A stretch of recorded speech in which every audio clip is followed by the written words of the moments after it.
Hi guys, welcome back to Physics 150.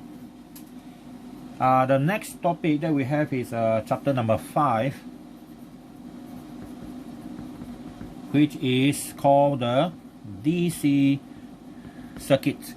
In our previous topic, chapter 4, we already looked at electric current. So electric current is a general things normally referring to mostly resistance, resistivity, and Ohm's law. So now we are going to look into further detail about the voltage across a battery. Previous chapter we assume battery have no internal resistance. So now we're going to look at the battery in full detail. A battery with internal resistance. That one is going to become more complicated. Okay. Now let's assume you have a battery. Okay. A battery that has a symbol that looks like this. It's a very common symbol used. Okay, so that is our cell or battery. Now when we talk about cell, we refer to two things most of the time. Number one is how much the cell can provide in terms of EMF, electromotive force. Well, don't get confused with the word force. It's not actually a force. It's actually a type of potential difference. So this potential difference is the maximum potential difference that can be supplied by the battery in a closed circuit. Okay, and that one is called EMF. Compared to potential difference, they are actually the same type of things, except when that potential difference become maximum, then that potential difference is called EMF. Okay, so normally the symbol for EMF is E. Okay, so that's the first thing. Now the second thing is the internal resistance R. Okay, the internal resistance R of that battery, because most chemical cell, or theoretically almost every type of cell or battery, has some sort of resistance. Okay, internally, that is normally in resisting the flow of these electrons, ions, and so on. All right. So because of that, there is no 100% efficient cell or battery. All right.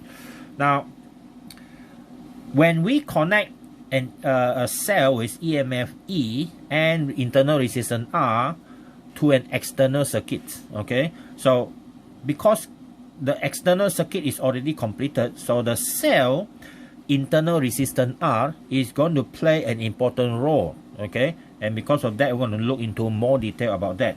But first, we look at the symbol used here. The E is called the electromotive force. Okay, electromotive force. So this one is normally EMF. Then the small r is called the internal resistance. Okay, internal resistance. So that is our first part, the symbol used and the definition for each of them. All right. Now, in more detail now, we're going to define EMF. Okay, EMF. So what is our EMF? So we define EMF first. EMF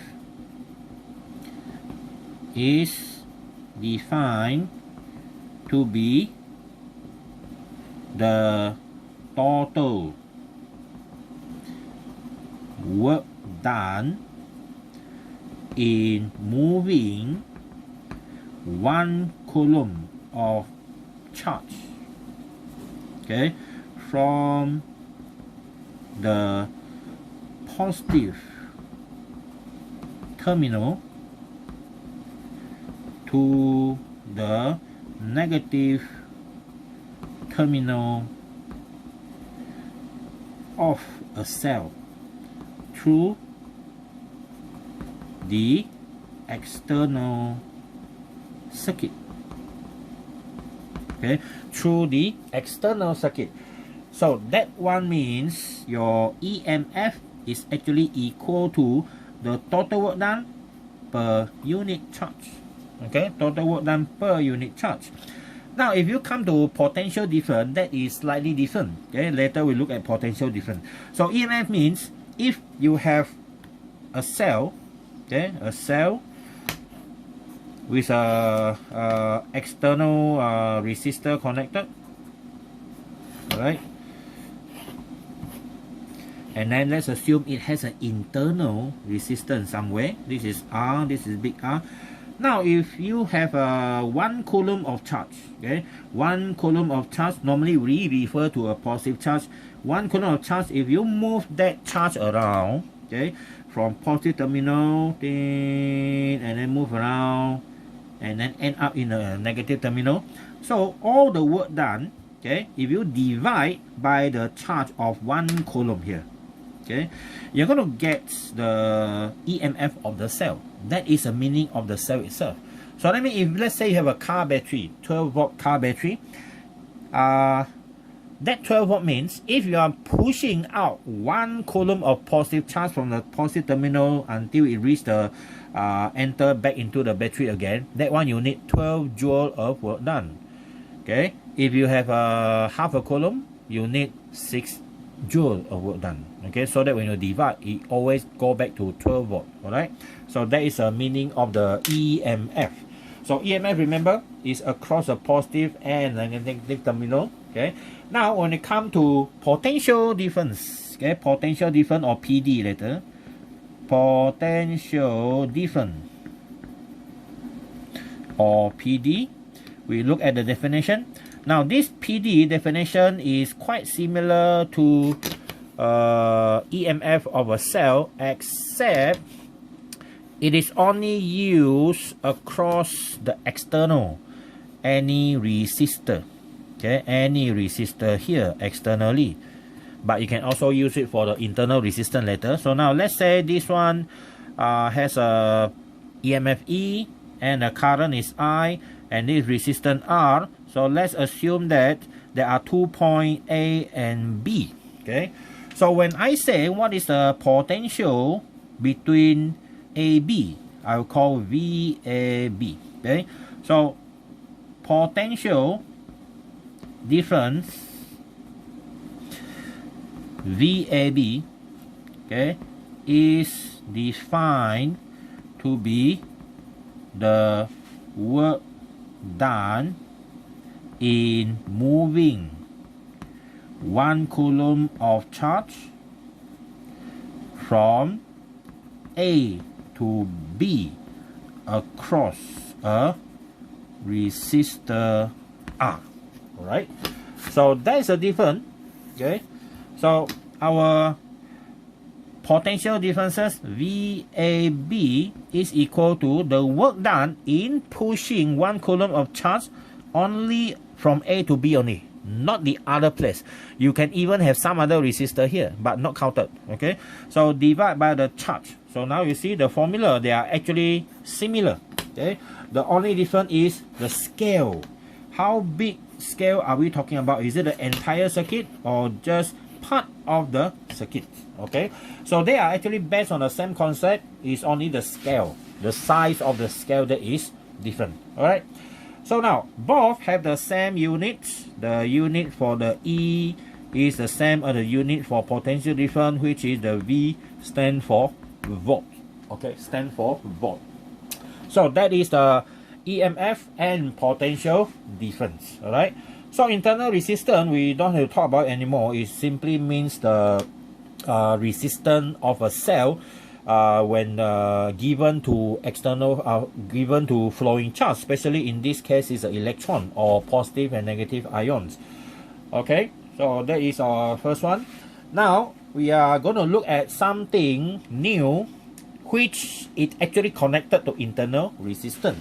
Now we're going to start imagine that we're going to do something. Okay, we are going to connect a battery with EMF E, internal resistance R, and with an external resistor R. Okay, we're going to look at what happened to the voltage when we do that. All right, so that one is related to what we call that terminal voltage.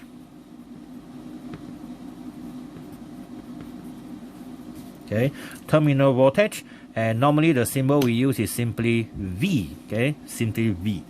Now imagine that there is a cell with internal resistance R and it is connected to an external, okay, external resistance big R, okay, in external resistance big R. This is big R, this is small r, this one EMF E, and there's an ammeter here, allow us to measure the current I. Now let's assume initially the switch is open, okay, assume the switch initially is open. All right, and we need another equipment. Okay, we need another equipment. So we have a voltmeter connected across this cell. Okay, we have a voltmeter connected across this cell. We are going to connect it. We are not going to connect it here, because if we connect it here, you get zero reading. Okay, you got zero reading because the switch is open. Now I will name this part here X and Y. Okay, the connection point is X and Y. Now when the switch is open like this, okay, switch S is open.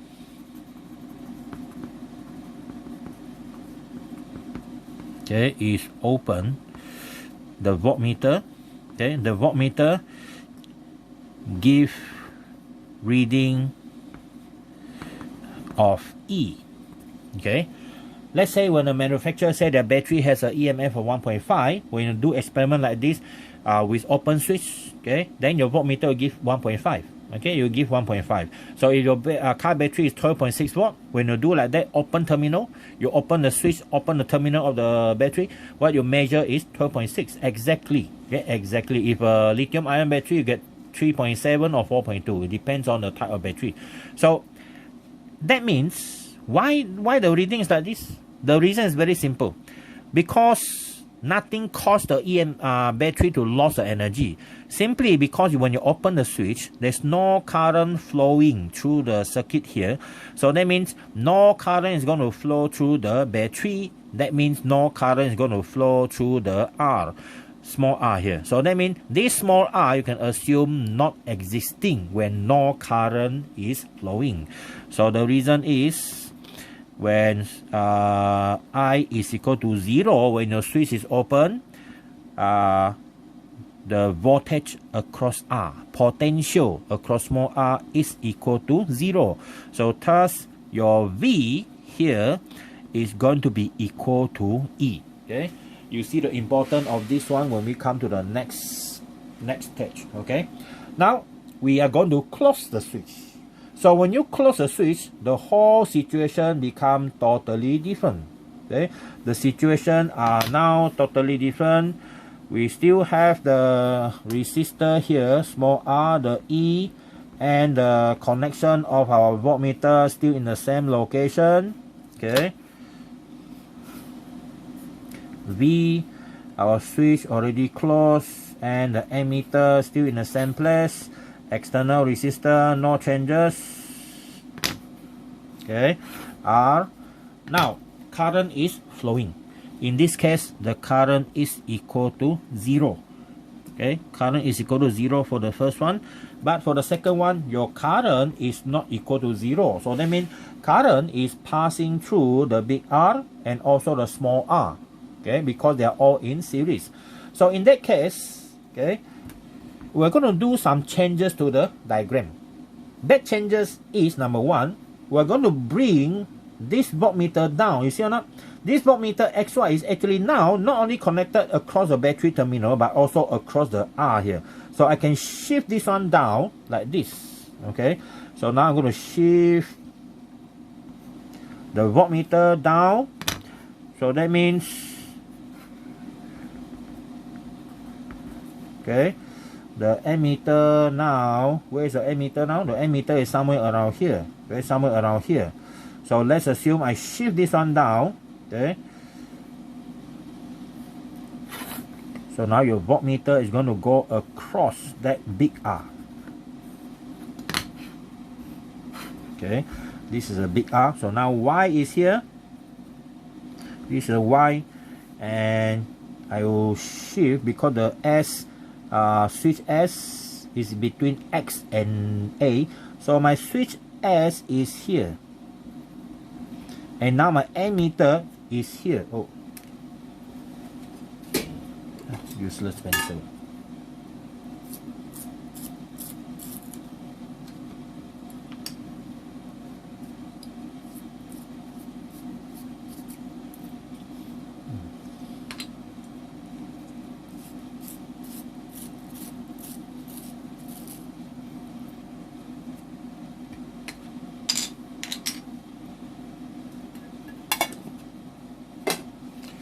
Okay, so this is my ammeter, right? And now if you look carefully, this is my X point.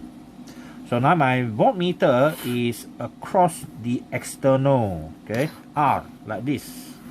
This is a voltmeter here, okay. These two circuits are actually equivalent. They are the same, okay. They are exactly the same, all right.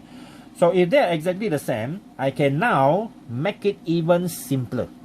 I'm going to throw away the S because since it is already connected, okay, so that means it's simply a piece of conductor.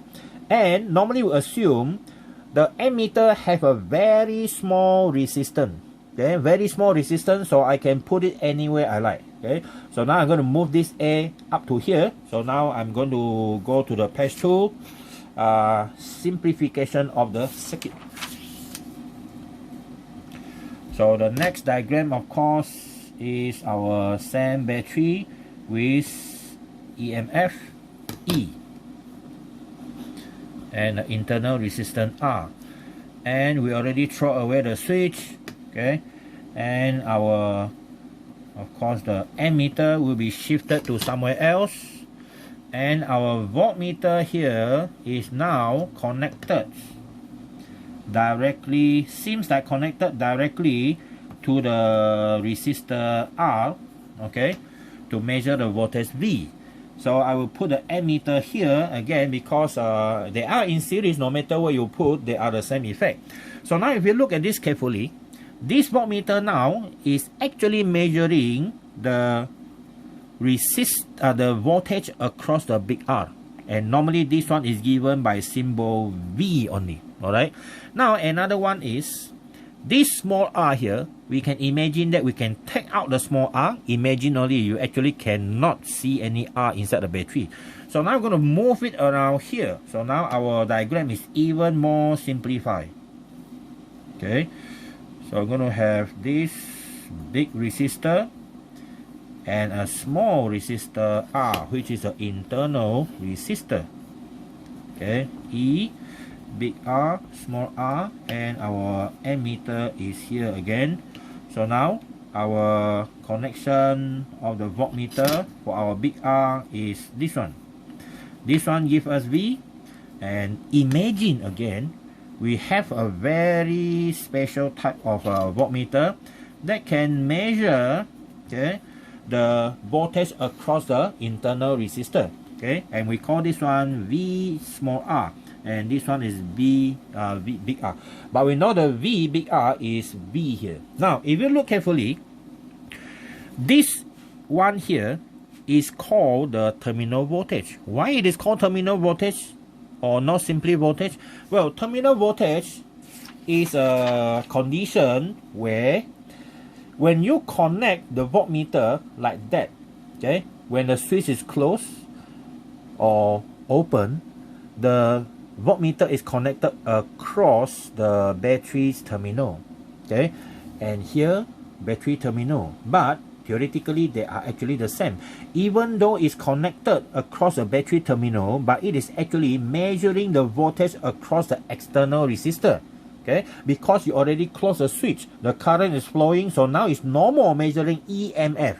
It is now measuring the voltage or the potential across R. Okay, so because of that, that VR or the V, this one is called terminal voltage. Okay, terminal voltage, V. Alright, some books use VT, stand for the terminal, but I simply put V, voltage is good enough. So now our theory is this. By assuming the ammeter has a very low resistance, internal resistance, so we know that because these two R and small r is in series and they are parallel connected to the E. So that means our EMF must equal to the VR plus V small r. Okay, and this one is the V, terminal voltage, so we can replace it on by simply V and VR. And since the current that passed through the circuit is I, we can change this one by using Ohm's law, so it becomes V plus I small r. So our terminal voltage is given by the EMF of the cell minus the voltage drop across the internal resistance.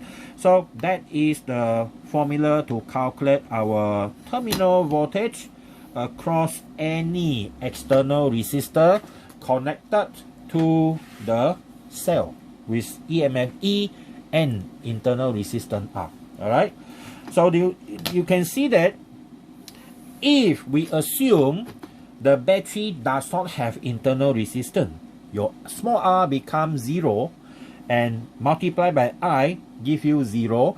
The terminal voltage is exactly the EMF of the cell. Well, that one is the simplest way to calculate anything with no internal resistance for the cell.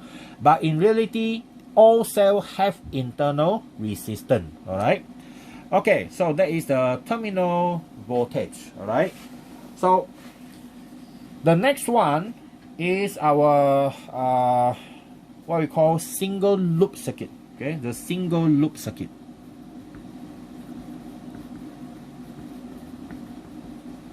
Okay, single loop circuit means what? That means single circuit only, simple single circuit. Okay, something looks like this. This is a single loop circuit. Okay, it has internal resistance R. In E, you might have a 1 resistor, 2 resistors, and this one is called R1, this is called R2, and current I. All their current are the same. So that one is called single loop. Okay, this is an example of single loop. Okay, example of single loop. Now, single loop, we can actually solve the problem simply by using Ohm's law. Okay, so single loop circuit, okay, can be solved using what we call it, simple Ohm's law. Okay, simple Ohm's law. All right, but of course sometimes they are not as simple as you think. Okay, for example, you can have a battery with internal resistance R, okay, and you connect it to a parallel, okay, a two parallel connection of external resistor, okay, external resistor in parallel like that, R1 and R2. This is E small r and this is R1 and R2. When you need to find the current here, I, well, this is still single loop. You cannot count this one as a second loop. So this single loop here, you cannot simply calculate I by using Ohm's law straightforward. You have to simplify these two first. So that means the step will be something like this. Okay, first you simplify, okay, that two external that is connected in parallel. Okay, so when you connect them in parallel, you have a way to calculate them, right? Using parallel network. So now you have R equivalent. Okay, you have R equivalent. So what's next? What's the next one? The next one is you take out the internal resistance of a battery. Okay, you take out the internal connection, internal resistance of the battery, and make it in series with the external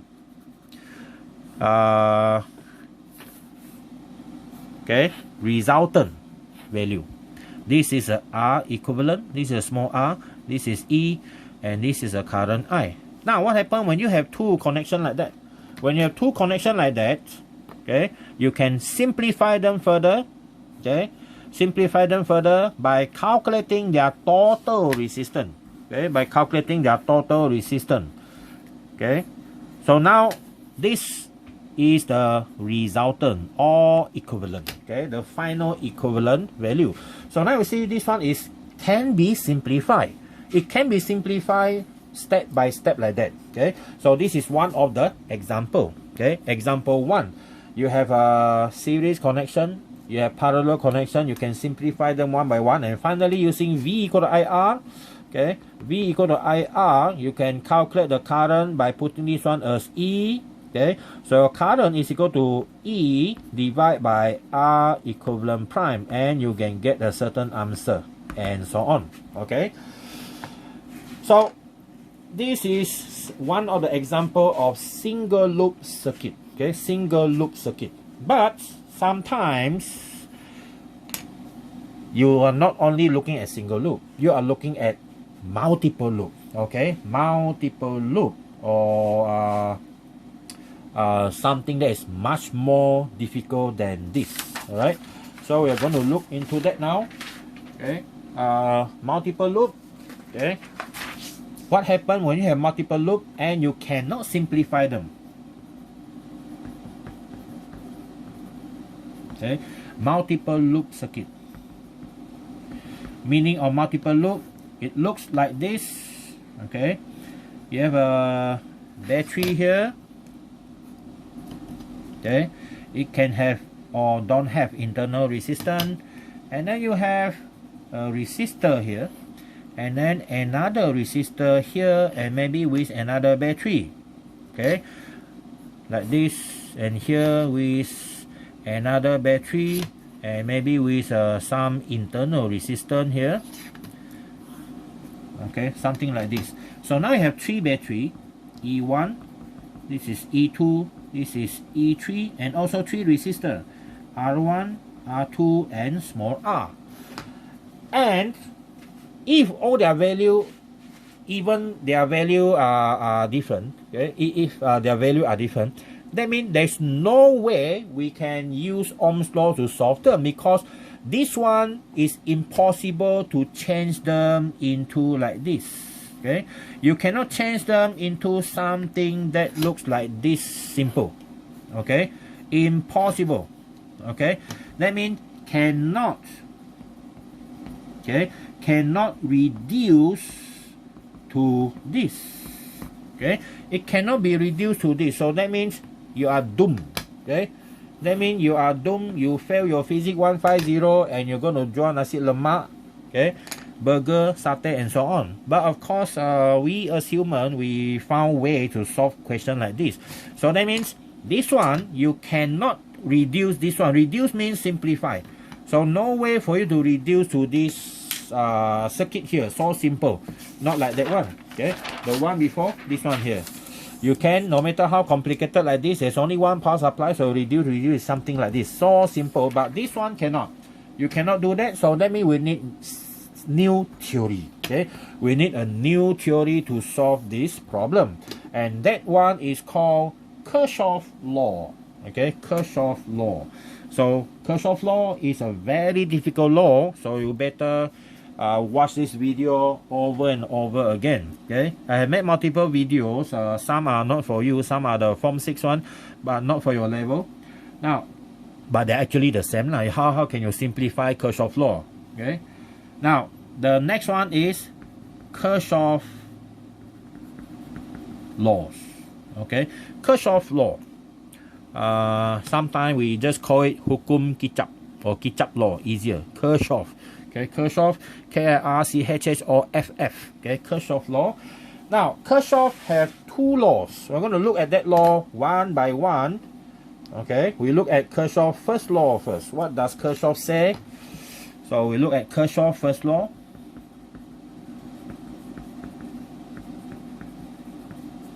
Okay, Kirchhoff first law, and sometimes it is called Kirchhoff currents law. Okay, so I use an acronym here. This is Kirchhoff first law, KFL. Okay, Kirchhoff first law. All right, that is A. So another name is Kirchhoff currents law. Okay, Kirchhoff currents law, but we normally just name it Kirchhoff first law. Now, Kirchhoff first law states that, okay, our KFL, okay, states that the total current enter a junction must equal to the total current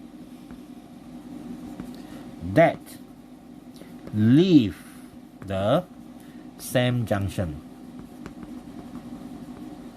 Okay, so that means the total current enter must equal to total current that leave the junction. So enter we can use in. Okay, total current in, leave is out. So the total current out. So that is actually our equation for Kirchhoff's first law. Alright. So now we look at physically in a circuit what happened here. So let's assume you have a T junction for a circuit. This is connected, one copper wire, another copper wire connected. So this one is called junction. Okay, this is called the junction. Okay, junction. This is a T junction. It can be a cross junction also. Okay, so now this junction here have three branches: left, middle, and the right. So we have current. Okay, some current might enter. Okay, some current might be entering, some current might be leaving, and then some of the current again will be leaving. Okay, so let's assume this one current enter. Okay, I'll call this one I1, and this one is leaving the junction, so I call this one I2, and this one also may be leaving. Okay, I3. Now any branch, okay, any diversion of the current can be either in or out, in or out, in or out. But when you draw at a junction, you cannot draw the currents with all of them pointing in or all of them pointing out. That are the two conditions that you cannot have. Okay, so this is one of the conditions that is allowed. Now, according to Kirchhoff's first law, Kirchhoff's first law states that your total current in must equal to the total current out, right? Which current enter? I1, right? So that means I1 and must equal to the total current that come out. These are the two that come out. When you say total, you sum them up. I2 plus I3. You see, easily we get one of the equation to solve Kirchhoff's law question. Alright. Of course, first law is the easiest one. Alright. So now, that one is the first law. Now, direction of current that is not allowed. Okay. Direction of current that is not allowed. I will draw it here. Direction of currents that are not allowed. Number one, let's say you have a junction like this, T junction again, okay, and then number two, another T junction. We just simply want to draw the direction of the current. Now we use the same junction here. Now we have current,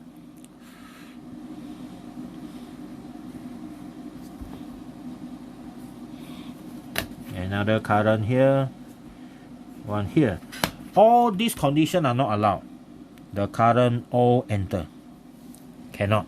This one will heat up. The current all leaving the junction, not allowed. This junction will become cold. Okay.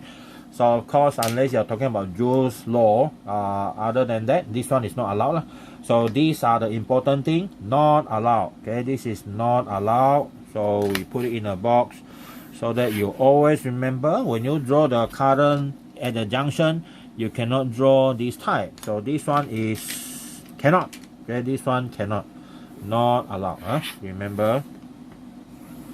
Other than that, you can have any other direction. Okay, so this is our first law. Looks very simple. Okay, looks very simple, right? Next one. So this is our page 3 now. Our next one, okay, is Kirchhoff's second law. Kirchhoff's second law is the difficult one, right? So number B, this one is Kirchhoff's second law. Okay, Kirchhoff's second law is KSL. Okay, and this one is also called Kirchhoff's voltage law. Okay, Kirchhoff's voltage law. All right. So, what did this Kirchhoff law say? Well, we state that first. Okay, we state that first. Kirchhoff second law states that. Okay, Kirchhoff second law states that the total change in potential differences across all components in a closed circuit or closed loop, okay, must equal to 0. It looks simple, right? Okay, it looks simple. Now, it means that the total change in potential differences across all the components must equal to 0. Well, that one is the definition, okay, about Kirchhoff's second law. Okay, this is Kirchhoff's second law. All right. Now we need to look at physically what does this mean. So we will draw a circuit. Okay, we draw a circuit with 4 components inside there. Okay, with 4 components. First one is a battery. Okay, we have 1 battery here, and then 2 resistors.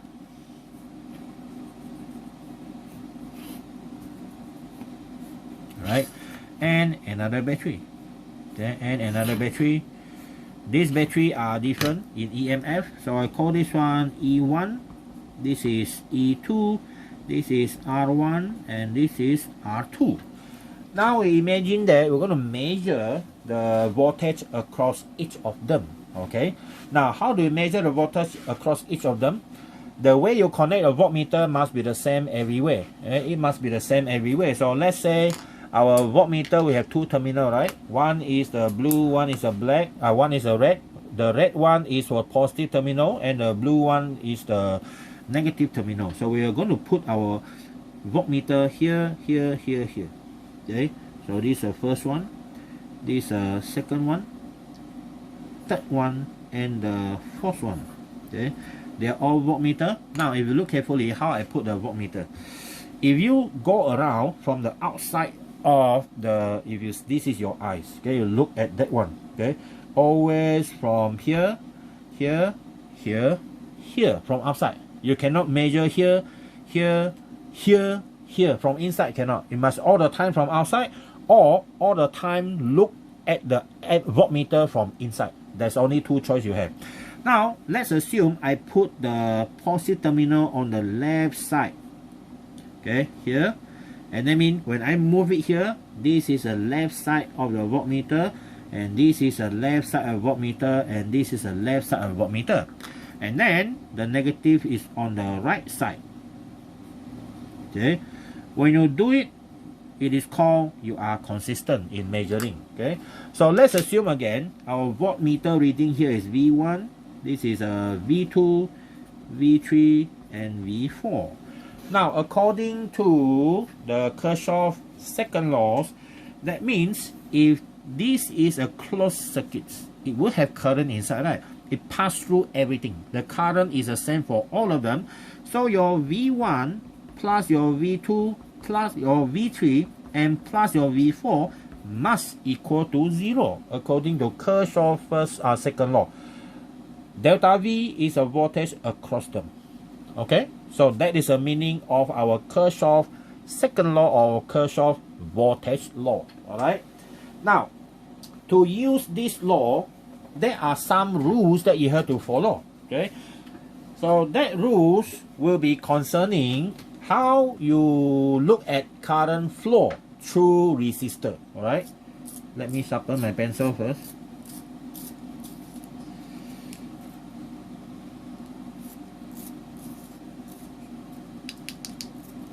Okay, so the rules are what we call the Kirchhoff convention. Okay, Kirchhoff sub-rule. Okay, so the next one is under Kirchhoff's second law, right? So it's called the Kirchhoff, okay, sub-rule. or conventions. So for this Kirchhoff sub rules, you have to imagine this. There are 4